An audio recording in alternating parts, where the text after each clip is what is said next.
वज़ीर आज़म नरेंद्र मोदी ने Indian administrative services के ट्रेनी ऑफिसर्स को दिया मशवरा। कहा, फाइल्स और फील्ड के फ़र्क को समझकर करना होगा काम। वज़ीर आज़म का लाल बहादुर शास्त्री नेशनल अकेडमी के प्रोग्राम से खिताब। नए स्पोर्ट्स कॉम्प्लेक्स और नौ तामीरशुदा हैप्पी वैली कॉम्प्लेक्स को भी वज़ीर आज़म ने किया कौम के नाम वक्फ।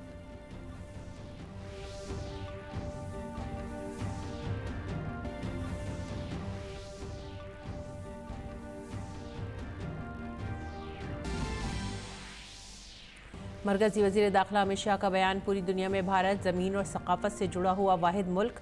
Land port authority of India के 10वें यौम तासीस की तकरीबात के मौके पर मुनक़्क़दा प्रोग्राम से खिताब। कहा, 10 बरस की मुख्तसर मुद्दत में ही लैंड पोर्ट अथॉरिटी ने अपने मकासद की तकमील के लिए तय किया बड़ा सफ़र। वज़ीर दिफा राजनाथ सिंह ने एरोनॉटिकल डेवलपमेंट इस्टेब्लिशमेंट में FC कॉम्प्लेक्स का किया इफ्तिताह। सिर्फ 1.5 माह में कॉम्प्लेक्स की तामीर किसी मौजे से कम नहीं। इसे सिर्फ मुल्क का नहीं बल्कि दुनिया भर का करार दिया अनोखा तजुर्बा। यूक्रेन पर रूस के जारहाना हमले के 22वें दिन भी लगातार हमले जारी। आलमी अदालत इंसाफ ने रूस को यूक्रेन के खिलाफ जारी फौजी कार्रवाई फौरी तौर पर बंद करने की दी हिदायत। कहा, मॉस्को के जेर कंट्रोल या हिमायत याफ्ता दीकर अफवाज के फौजी ऑपरेशन को रोकना भी बनाना होगा यकीनी।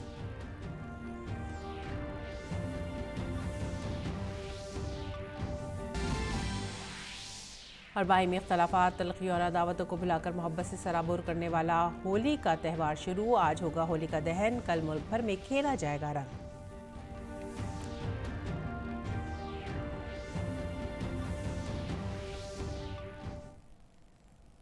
आदाब नाज़रीन, उर्दू खबरों में आप सभी का खैर मकदम है। मैं हूं सादिया अलीम। नजर डालते हैं इस वक्त की खास खबरों पर। वज़ीर आज़म नरेंद्र मोदी ने वीडियो कॉन्फ्रेंसिंग के जरिए Lal Bahadur Shastri National Academy of Administration के नए स्पोर्ट्स कॉम्प्लेक्स का आज इफ्तिताह किया।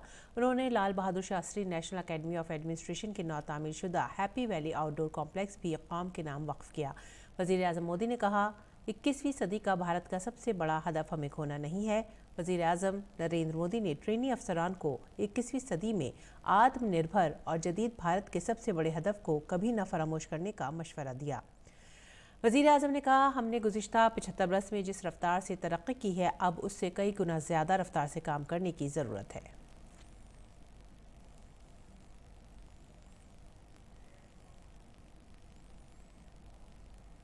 70 वर्षों में हमने जिस गति से प्रगति की है, अब उससे कई गुना तेजी से आगे बढ़ने का समय है। आने वाले वर्षों में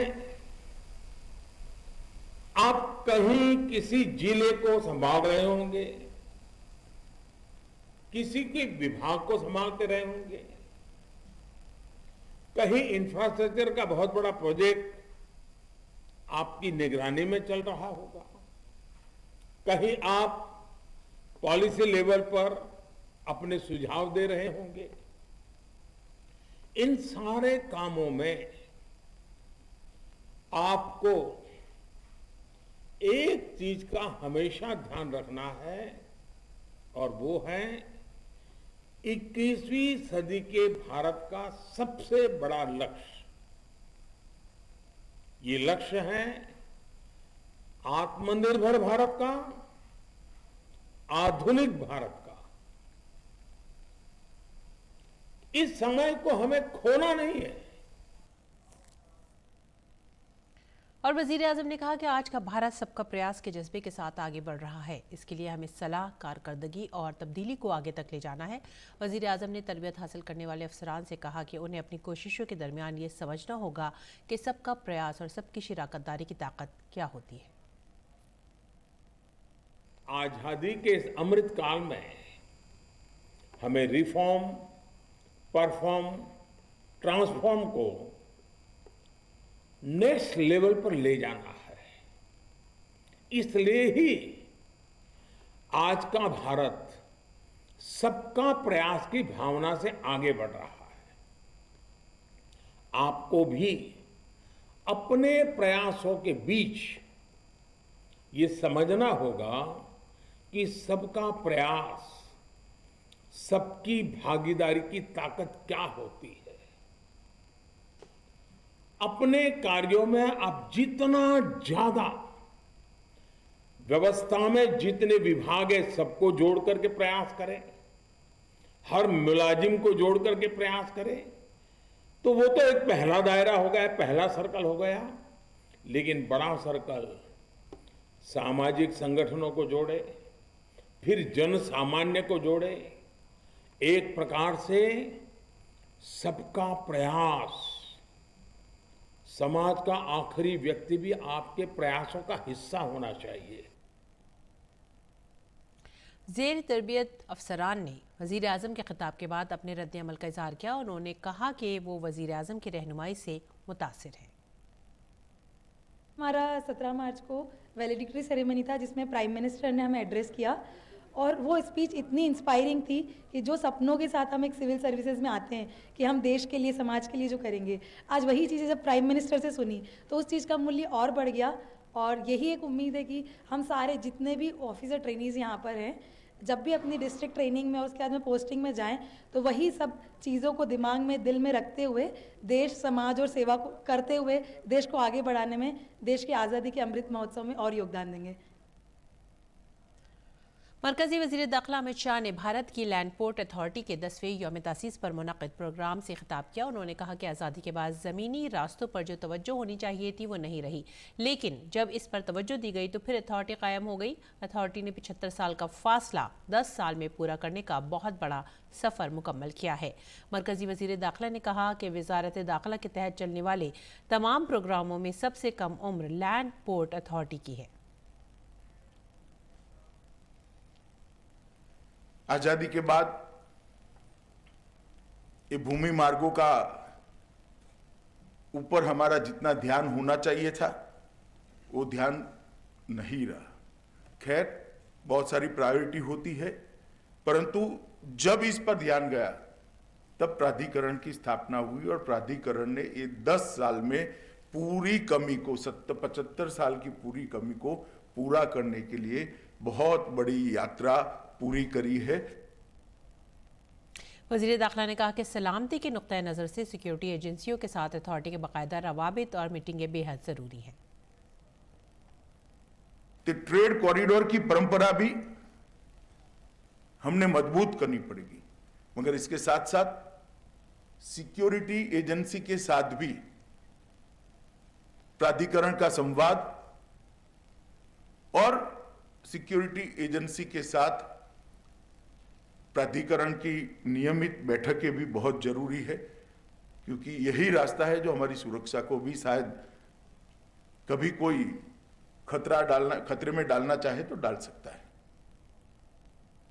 वज़ीर दाखिला ने मजीद कहा कि भारत पूरी दुनिया में जमीन और सकाफत से जुड़ा हुआ मुल्क है। पूरे देश की भूगोल और पूरे देश के इतिहास को अगर हम बारीकी से अध्ययन करेंगे तो मालूम पड़ेगा कि दुनिया भर में भारत एकमात्र देश ऐसा है जो जियो कल्चर कंट्री। दुनिया भर के सारे देश, चाहे अफ्रीकन देश हो, चाहे यूरोपियन यूनियन के देश हो, चाहे युद्धों से बने देश हो, वो जियो पॉलिटिकल कंट्री है। पूरी दुनिया में एकमात्र देश ऐसा है जिसको विशुद्ध रूप से जियो कल्चर देश के नाम से हम जानते हैं।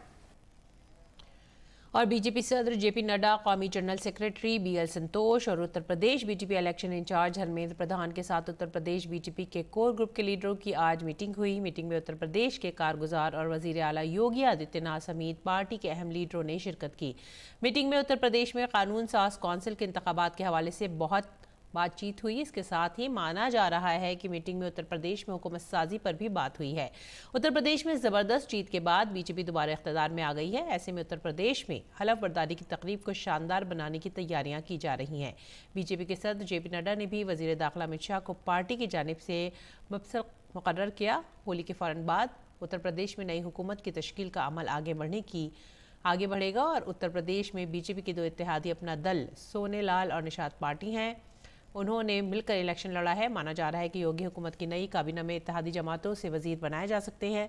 दरिस्ना अपना दल की सरबराह मरकजी वजीर अनुप्रिया पटेल, रियासती बीजेपी इलेक्शन इंचार्ज और मरकजी वजीर धर्मेंद्र प्रधान और रियासती बीजेपी सदर स्वतंत्र देव सिंह ने आज नई दिल्ली में बीजेपी के कौमी सदर जेपी नड्डा से मुलाकात की।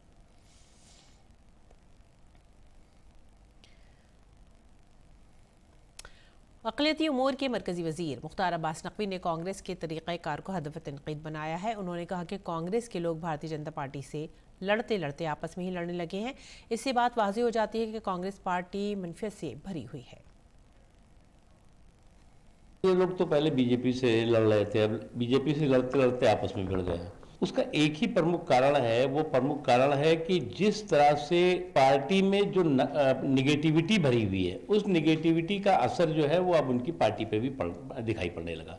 आप हर मुद्दे पे, चाहे नेशनल सिक्योरिटी का इशू हो, चाहे लोगों के विकास और लोगों के सरोकार से जुड़ा हुआ मुद्दा हो, हर मुद्दे पर, और उसका नेतृत्व जो है वो कंफ्यूज रहा है। उसके कंफ्यूजन का असर खुद उनकी पार्टी पे आज दिखाई पड़ रहा है। जो आपका मैसेज है उसको ठीक करने के बजाय मैसेंजर को आप ठोकने में लगे हुए हो। देखो, ये कांग्रेस जब तक पप्पू के चोचले और परिवार के घोंसले से बाहर नहीं निकलेगी तब तक इसका यही हाल रहेगा।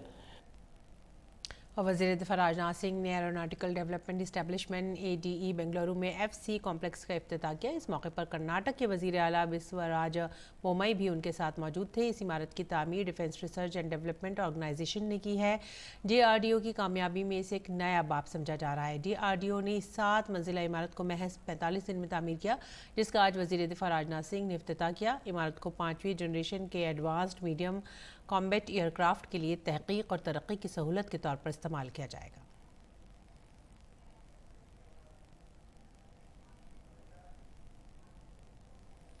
वादिया कश्मीर से निकाले गए कश्मीरी पंडितों की दर्द भरी कहानी को उजागर करने वाली विवेक अग्निहोत्री की फिल्म द कश्मीर फाइल्स पर रद्द-ए-अमल जाहिर करते हुए साबिक मरकजी वजीर KJ अल्फोंसो ने कहा है कि तारीख के अवराक में दफन ऐसे दर्दनाक वाक़यात को मुआशरे और कौम के सामने लाने की कोशिश काबिले तहसीन है। Pandits being, running away out of fear, because when you start killing people, they are not going to stay. They are going to go away. They have to.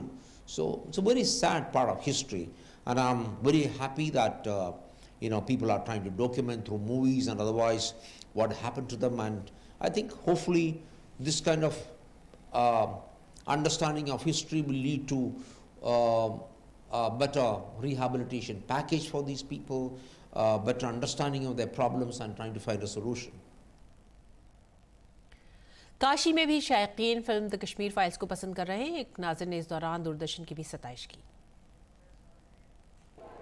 सबसे पहले DD न्यूज़ का बहुत बहुत धन्यवाद, उस न्यूज़ को दिखाने के लिए जो वास्तव में सत्य है। मैं हमेशा रात को 9 बजे DD न्यूज़ देखता हूँ। कश्मीरी फाइल अभी देख के निकला, दिल को झकझोर दिया है इस पिक्चर में। मेरी अपने प्रधानमंत्री जी से यह अनुरोध है कि सभी विस्थापित कश्मीरी पंडितों को कश्मीर में स्थान दिलाया जाए, उनको गर्व से के साथ वहां रहने का मौका दिया जाए। यही हमारी इच्छा है अपने मोदी जी से।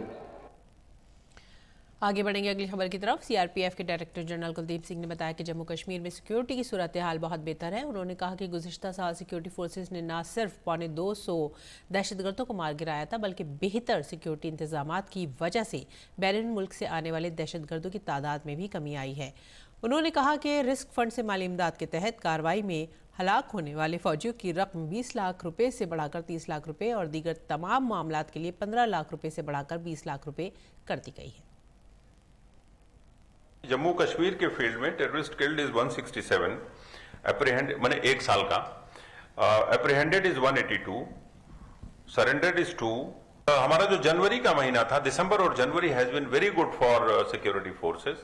नंबर ऑफ ऑपरेशंस जितने हमारे हुए थे, उस ऑपरेशंस में सक्सेस रेट काफी अधिक थी। उसमें डेफिनेटली आप सभी समझ रहे होंगे कि पिछले 370 के हटने के बाद से पत्थरबाजी की घटनाओं में बहुत कमी आई है ही नहीं, ऑलमोस्ट नील के बराबर है। और इनके अटैक भी, फॉरेन टेररिस्ट के आने की जो संख्या है वो भी काफी कम हुई है। आप देख ही रहे हैं चीजों को, आप लोग खुद ही समझ रहे हैं। और जम्मू कश्मीर में वाक़ई बादाम के फूल, बादामवारी गार्डन श्रीनगर में सयाहों को राग़िब कर रहे हैं। एक सयाह ने बताया कि कश्मीर में एक कुदरती करिश्मा है। कश्मीर के हर ज़िले में लोगों को बहुत कुछ मिल जाएगा। कहीं बर्फ़ है तो कहीं फूल हैं। लोगों को कश्मीर घूमने के लिए ज़रूर आना चाहिए।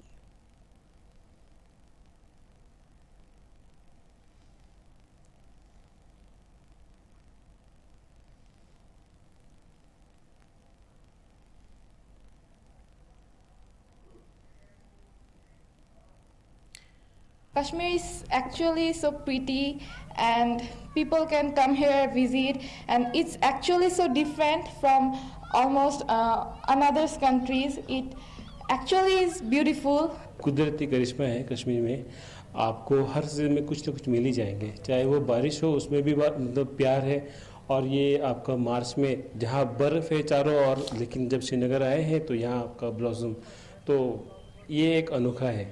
Badam Wali is very beautiful place and I'm very interesting and your atmosphere is so good and climate is so beautiful and I'm so enjoyed by this Badam Wali. It's very interesting and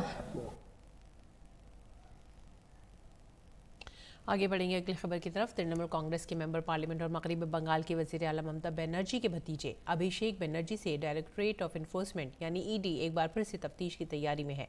जराये के मुताबिक अभिषेक बनर्जी को ED ने फिर से तफ्तीश के लिए notice जारी किया है। अभिषेक बनर्जी से ईडी पहले ही मुबैना कोयला घपले से मुतालिक मनी लॉन्ड्रिंग केस में पूछताछ कर चुकी है। वहीं जराये के मुताबिक अभिषेक बनर्जी को एक बार फिर से नोटिस जारी किया गया है। अभिषेक बनर्जी से 20 या 21 सितंबर को पूछताछ हो सकती है। ईडी की टीम ने रुकन पार्लियामेंट अभिषेक बनर्जी और उनकी अहलिया को पूछताछ के लिए एक नया नोटिस भेजा है। कुछ दिन कबल ईडी ने अभिषेक बनर्जी से दिल्ली में कोयला घपला मामले में 8 घंटे से ज्यादा पूछताछ की थी। ऐसा माना जा रहा है कि इससे पहले इस मामले के दीगर मुल्जिमान से भी इस ताल्लुकात और मुबैना तौर पर उनके ख़ानदान से मुतालिक 2 कंपनियों के बारे में पूछा गया था, जिनमें कुछ मुबैना गैर कानूनी लेन देन हुआ था। ईडी ने सीबीआई के नवंबर 2020 की एक एफआईआर का नोटिस लेने के बाद पीएमएलए के मुजरिमाना दफात के तहत मुतालिका केस दर्ज किया था। वज़ारत ख़ारजा ने अपनी प्रेस ब्रीफिंग में आज मुख्तलिफ उमूर पर बातचीत की। वज़ारत ख़ारजा के तर्जुमान अरिंदम बागची ने भारत जापान सरबराह इजलास पर भी तफसीलात फराहम की। The Prime Minister of Japan, His Excellency Mr. Kishida Fumio, will be undertaking an official visit to New Delhi from 19th to 20th March for the 14th India-Japan Annual Summit. This summit will actually be the first meeting of these two leaders. India and Japan have multifaceted cooperation within the ambit of their special strategic and global partnership. The summit will provide an opportunity for both sides to review and strengthen the bilateral cooperation in diverse areas, as well as exchange views on regional and global issues of mutual interest, so as to advance the partnership for peace, stability and prosperity in the Indo-Pacific region and beyond. और बात करेंगे टीकाकारी मुहिम की। मुल्क में टीकाकारी मुहिम तेज़ रफ्तार से जारी है। यही वजह है कि मुल्क में इन्फेक्शन की रफ्तार सुस्त पड़ गई है, जिस कोविड वबा के खिलाफ सबसे मौसर हथियार के तौर पर शुरू किया गया है। वैक्सीनेशन मुहिम के तहत मुल्क में अब तक 180.80 करोड़ से ज़्यादा वैक्सीन की खुराक दी जा चुकी हैं। गुज़िश्ता 24 घंटे में 17,86,000 से ज़ायद वैक्सीन लगाई गई। वैक्सीनेशन मुहिम मुल्क में कोविड से लोगों के तहफ़्फ़ुज़ का एक अहम ज़रिया है और इसका आला सतह पर मुसलसल जायज़ा और निगरानी की जा रही है।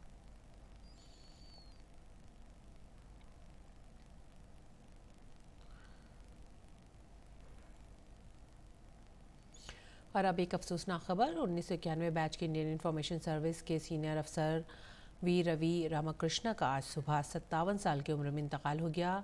IIS ऑफिसर की हैसियत से अपनी खिदमात के दौरान वो DD news, all India radio, PIB और BOC में मुख्तलिफ ओहदों पर फायज़ रहे। वो 24 घंटे DD न्यूज़ चैनल शुरू करने वाली टीम के कुलीदी अरकान में से थे। उन्होंने काबुल में प्रसार भारती के नुमाइंदे के तौर पर भी काम किया और वो अफ़गानिस्तान में तनाज़ात की चैलेंजिंग सूरत हाल पर खुसूसी रिपोर्ट भी उन्होंने पेश की। इस वक्त वी रवि रामकृष्णा विजयवाड़ा PIB में एडिशनल डायरेक्टर जनरल के तौर पर काम कर रहे थे। एक मुतहर्रिक और तवाना ऑफिसर के तौर पर उन्होंने हमेशा नए चैलेंजों का खैर मकदम किया। मुश्किल हालात में काम करने की उनकी सलाहियत उन्हें एक मुख्तलिफ मंजिल पर खड़ा करती है। वो हमेशा अपने साथियों की उनके कामों के दौरान रहनुमाई करते थे। उनके पसमानदगान में अहलिया, बेटी और माँ हैं।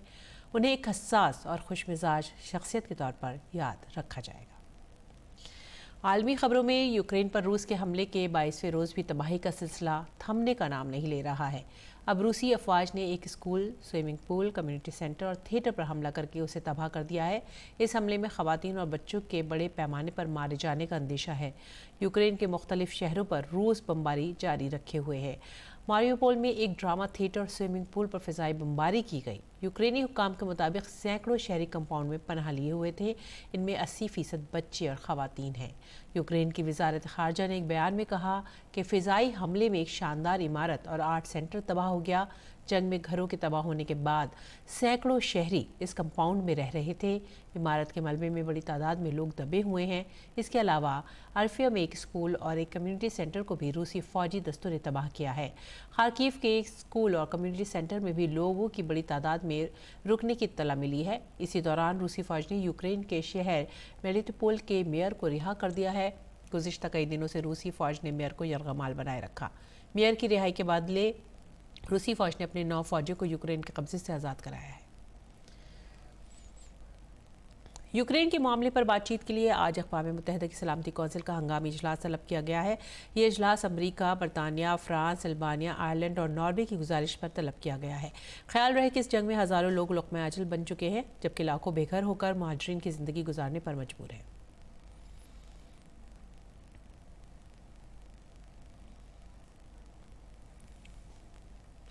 और यूक्रेन की अपील पर समाअत करने वाली आलमी अदालत इंसाफ ने रूस को फौरी तौर पर जंग रोकने का हुक्म दिया है। यूक्रेन ने 2 हफ्ते कबल बैनुल-अक़वामी अदालत इंसाफ से मुदाखलत करने की अपील की थी। यूक्रेन ने दलील दी कि रूस ने यूक्रेन पर नस्लकशी की रोकथाम के 1948 के माहदे की खिलाफ वर्जी की है। ताहम बहुत से माहिरीन का ख्याल है कि रूस अदालत की हिदायत पर शायद ही अमल करे। इसकी वजह यह है कि अक़वाम मुत्तहिदा में भी रूस के खिलाफ कार्रवाई की बात हुई थी, लेकिन नतीजा कुछ नहीं निकला।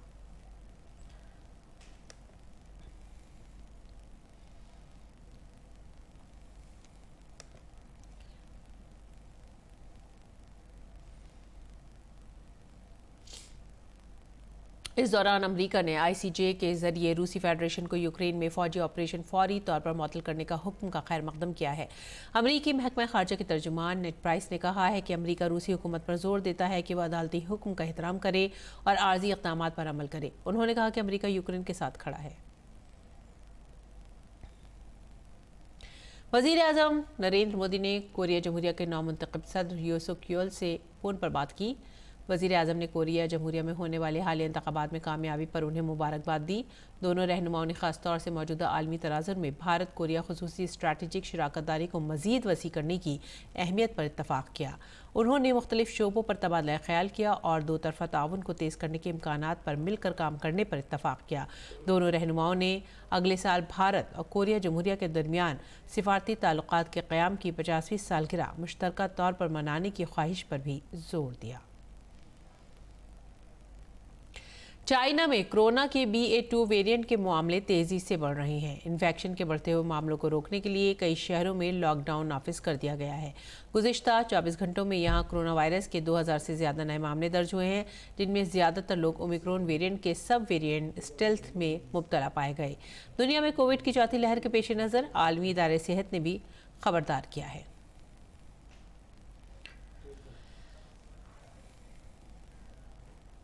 और अब बात करेंगे मिस वर्ल्ड पेजेंट की। पोलैंड की कैरोलिना ब्लॉस्का ने मिस वर्ल्ड 2021 का ताज अपने नाम कर लिया है। उन्होंने आज सुबह सैन जुआन पोर्टोरिको में मुनक़िदा मिस वर्ल्ड मुकाबले के 70वें एडिशन में हसीना आलम का ये एज़ाज़ हासिल किया। कैरोलिना फ़िलहाल मैनेजमेंट में मास्टर्स डिग्री हासिल कर रही हैं और एक मॉडल के तौर पर भी काम करती हैं। अमेरिका की भारत निसार सैनी ने पहला रनर अप टाइटल हासिल किया, जबकि कोई डिओयर की ओलिविया येस दूसरी रनर अप रही। And the winner of Miss World is Poland.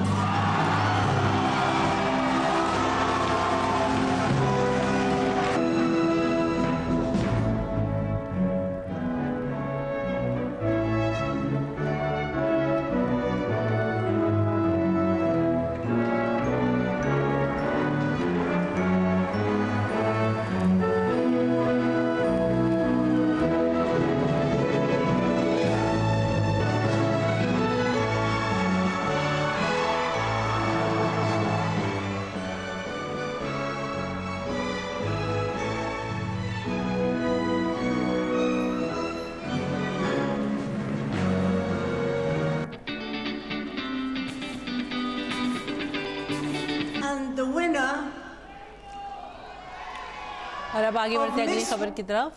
खुशियों, रंगों, जोश और वलवले के त्यौहार होली का आगाज़ हो गया है। आज होलिका दहन है। होलिका दहन का त्यौहार फागुन महीने के पूरे चांद को मनाया जाता है। शास्त्रों में फागुन पूर्णिमा की अहमियत बहुत ज़्यादा है। ऐसा माना जाता है कि होलिका की आग की पूजा करने से बहुत से फ़वाइद हासिल होते हैं। कल मुल्क भर में रंग खेला जाएगा। होली का त्यौहार बाहिमी इख्तलाफात, तलखियों और अदावतों को भुलाकर मोहब्बत से सराबोर होने का पैगाम देता है।